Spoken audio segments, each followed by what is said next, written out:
यार, एक बात बताओ, कितनी बार ऐसा हुआ है कि तुमने देखा प्राइस एक लेवल ब्रेक कर रही है, तुमने एंट्री ली और अगले ही मोमेंट प्राइस वापस पलट गई, और जहां तुम सोच रहे थे कि यह फेक ब्रेकआउट है और वो था रियल मूव। और जब तक तुम एंट्री लेने की सोचते तब तक प्राइस रॉकेट बन गया था। यह लक नहीं था, यह एक पैटर्न है। और आज मैं तुम्हें एग्जैक्टली वो दिखाऊंगा जो उस मोमेंट में एक्चुअली हो रहा था। आज की इस वीडियो में मैं तुम्हें एक ऐसी प्राइस एक्शन स्ट्रैटेजी दिखाऊंगा जो कंप्लीटली चार्ट बेस्ड है, सिर्फ प्राइस और स्ट्रक्चर। और इस स्ट्रैटेजी में हम चार चीजें यूज करेंगे: liquidity levels, break of structure, fair value gap और एक यूनिक इंडिकेटर जिससे हम असली और नकली मूव को पहचानेंगे।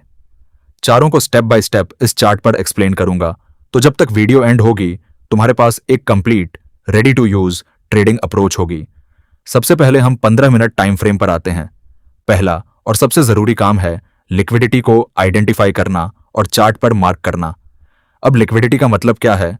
सीधे शब्दों में कहें तो लिक्विडिटी वो एरिया है जहां बहुत सारे ट्रेडर्स के ऑर्डर्स रखे हुए हैं। और सबसे ज्यादा ऑर्डर्स कहां होते हैं? प्रीवियस हाई और लो पर। क्यों?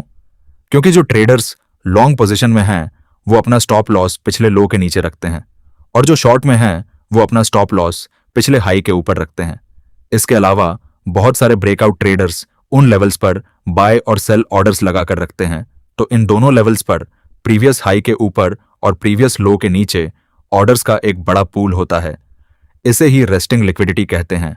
और स्मार्ट मनी यानी बड़े इंस्टीट्यूशंस, बैंक्स, हेज फंड्स इन्हीं ऑर्डर्स को टारगेट करते हैं, क्योंकि उनकी पोजीशन इतनी बड़ी होती है कि उन्हें किसी बड़े ऑर्डर पूल की जरूरत होती है अपनी पोजीशन फिल करने के लिए। और रिटेल ट्रेडर्स के स्टॉप लॉस और ब्रेकआउट ऑर्डर्स यही पूल प्रोवाइड करते हैं। तो स्ट्रैटेजी का पहला काम है हर दिन 15 मिनट चार्ट खोलो, पिछले ट्रेडिंग का हाई और लो ढूंढो और उन्हें क्लियरली मार्क करो। ये दो लाइंस, एक हाई की एक लो की, आज की पूरी ट्रेड का फाउंडेशन है। अब स्टेप 2 पर आते हैं और यहां हम 1 मिनट टाइम फ्रेम पर स्विच करते हैं। यहां हमें दो चीजें एक सीक्वेंस में देखनी है। पहले लिक्विडिटी स्वीप और उसके बाद मार्केट स्ट्रक्चर ब्रेक। देखो स्क्रीन पर प्राइस यहां ऊपर आ रही है और इसने प्रीवियस हाई को टच किया, थोड़ा ऊपर गई। उन सारे सेलर्स के एसएल और जिसने भी इस ब्रेकआउट पर ट्रेड लिया उन सभी के बाय ऑर्डर्स को ट्रिगर किया जो वहां रखे थे, और फिर प्राइस वापस नीचे आ गई। यह लिक्विडिटी स्वीप हो गई। स्मार्ट मनी ने वहां जो लिक्विडिटी थी उसे यूज किया, अपनी सेल पोजीशन फिल की और अब वो प्राइस को नीचे पुश कर रहे हैं। लेकिन, और यह बहुत इंपॉर्टेंट है, सिर्फ लिक्विडिटी स्वीप देखकर हम ट्रेड नहीं लेते, क्योंकि बहुत बार ऐसा होता है कि प्राइस स्वीप करने के बाद थोड़ी देर साइडवेज चलती है और फिर से ऊपर चली जाती है। अगर हमने स्वीप देखकर इमीडिएटली सेल ले ली तो हम फंस जाते। इसीलिए हमें चाहिए मार्केट स्ट्रक्चर ब्रेक, मतलब एमएसबी। एमएसबी का मतलब क्या है? स्क्रीन पर देखो, लिक्विडिटी स्वीप के बाद प्राइस नीचे आई। इस मूव के दौरान एक स्विंग लो बना, और जैसे ही अगली कैंडल ने उस स्विंग लो को ब्रेक किया और उसके नीचे क्लोज हुई, एमएसबी कंफर्म हो गया। यह एक कैंडल का क्लोज है, लेकिन इसका मतलब है कि मार्केट स्ट्रक्चर अब बेरिश हो गई है। 1 मिनट टाइम फ्रेम पर अब लोअर लोज बनने शुरू हो रहे हैं। इसका मतलब है स्मार्ट मनी एक्टिवली प्राइस को नीचे पुश कर रही है। अब शॉर्ट ट्रेड लेने का जस्टिफिकेशन बना। अब इसे ट्रेड कैसे करना है ये हम आगे जानेंगे। अब तीसरा सबसे इंपॉर्टेंट स्टेप, हमें कैसे पता चलेगा कि यह लिक्विडिटी स्वीप है या असली ब्रेकआउट? इसके लिए हम दो यूनिक इंडिकेटर का यूज करने वाले हैं। स्क्रीन पर देखो, यह धन का निफ्टी मिड कैप का इंडेक्स चार्ट है। यहां मैं इंडिकेटर सेक्शन में जाता हूं और दरवाज टाइप करता हूं। अब मैं इस दरवाज बॉक्स इंडिकेटर को चार्ट पर लगाता हूं। यहां आपको डॉटेड लाइंस देखने को मिलेंगी। हम इसकी सेटिंग में जाएंगे और इसकी लेंथ को 20 पर सेट कर देंगे। अब देखो, आपको चार्ट पर ऑटोमेटिकली लेवल्स देखने को मिलेंगे। इस इंडिकेटर का काम है ब्रेकआउट और रेंज बाउंड मार्केट का पता लगाना। जब प्राइस इन दोनों लाइंस के बीच में मूव करता है तो ये साइडवेज होता है, और जब ये टॉप लाइन या बॉटम लाइन को ब्रेक करता है तो ब्रेकआउट होता है। चार्ट पर देखो, प्राइस ने इस लेवल को ब्रेक किया है। अब हमें लिक्विडिटी स्वीप का वेट करना है। उसके लिए हम धन का एक यूनिक और नया इंडिकेटर का यूज करेंगे, जिसे कॉफमैन अडेप्टिव मूविंग एवरेज या कामा कहते हैं। आपको इंडिकेटर सेक्शन में ऊपर ही मिल जाएगा। अगर प्राइस इसके नीचे क्लोज होती है तो हम सेल एंट्री लेंगे। अब देखो, प्राइस ने यहां पहले एक बेरिश एनगल्फिंग और उसके बाद शूटिंग स्टार बनाया, और प्राइस कामा के नीचे क्लोज हुआ है, जो सेलर्स की पावर को दर्शाता है। अब हम यहां एंट्री ले सकते हैं एसएल इस रिजेक्शन कैंडल के नीचे टारगेट 1:2 या 3 रख सकते हैं। अब बाई साइड देखते हैं। प्राइस ने यहां बुलिश एनगल्फिंग बनाया और प्राइस कामा के ऊपर क्लोज हुई। अब हम वेट करेंगे प्राइस इस लेवल के ऊपर आए। प्राइस यहां आई, हमने बाय किया। एसएल इस कैंडल के नीचे टारगेट 1:2 या 3 रख सकते हैं।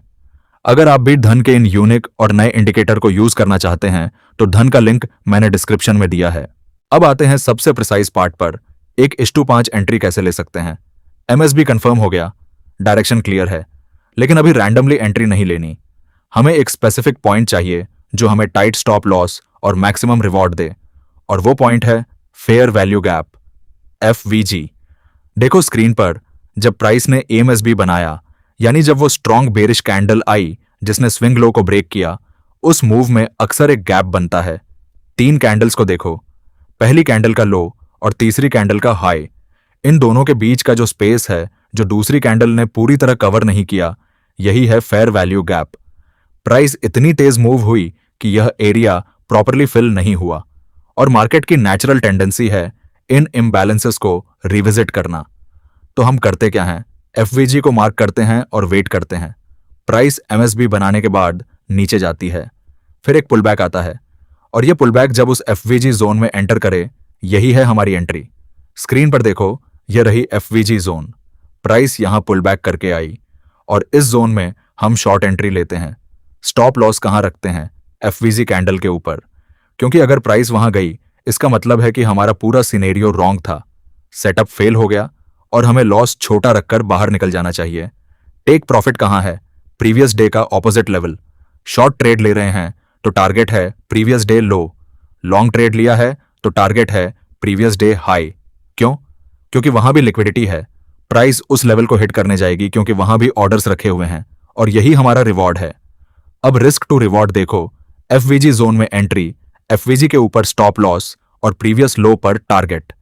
यह सेटअप नेचुरली 1:3 से 1:5 का रिस्क टू रिवॉर्ड देता है, क्योंकि एफवीजी लेवल अक्सर प्रीवियस हाई के बहुत करीब होता है, तो स्टॉप लॉस टाइट रहता है और टारगेट दूर होता है। एक और इंपॉर्टेंट बात, एफवीजी में एंट्री के लिए प्राइस का वेट करो। अगर प्राइस पुलबैक किए बिना ही सीधे नीचे चली जाए तो ट्रेड स्किप करो, फोमो में एंट्री मत लो, अगला सेटअप आएगा। अब एक कंप्लीट एग्जांपल देखते हैं शुरू से अंत तक। स्क्रीन पर यह चार्ट है, हाई यहां मार्क है, लो यहां मार्क है। प्राइस ऊपर गई और इसने प्रीवियस हाई को थोड़ा ऊपर स्पाइक किया, लिक्विडिटी स्वीप हो गई। वहां जो बाय ऑर्डर्स थे वो ट्रिगर हो गए, प्राइस वापस नीचे आई। 1 मिनट चार्ट पर इस बुलिश मूव में एक स्विंग लो बना, अगली कैंडल ने उस लो को ब्रेक करके क्लोज किया, एमएसबी कंफर्म। अब एफवीजी देखा, एमएसबी कैंडल के अराउंड 3 कैंडल्स में यह गैप दिखा, एफवीजी जोन मार्क किया। प्राइस नीचे गई, थोड़ा पुलबैक आया और प्राइस एफवीजी जोन में आई। यहां शॉर्ट एंट्री ली, स्टॉप लॉस रखा एफवीजी के 2 से 3 पॉइंट्स ऊपर, टारगेट सेट किया प्रीवियस लो, और अब देखो प्राइस यहां से नीचे गई और प्रीवियस डे लो को हिट किया। स्टॉप लॉस था 15 पॉइंट्स, टारगेट था 60 पॉइंट्स। रिस्क टू रिवॉर्ड बना 1:5। यह एक ट्रेड, एक क्लीन सेटअप, बिना किसी इंडिकेटर के। यह स्ट्रैटेजी 3 स्टेप्स पर बेस्ड है। लिक्विडिटी मार्क करो, ब्रेक ऑफ स्ट्रक्चर कंफर्म करो और एफवीजी में एंट्री लो। इसे एक बार पेपर ट्रेडिंग में प्रैक्टिस करो। हर दिन बस प्रीवियस हाई और लो मार्क करो और देखो कि प्राइस कितनी बार उन्हें स्वीप करती है। सिर्फ यह ऑब्जर्वेशन तुम्हारी प्राइस एक्शन रीडिंग को बहुत शार्पन कर देगी। अगर यह वीडियो हेल्पफुल लगी तो लाइक करो।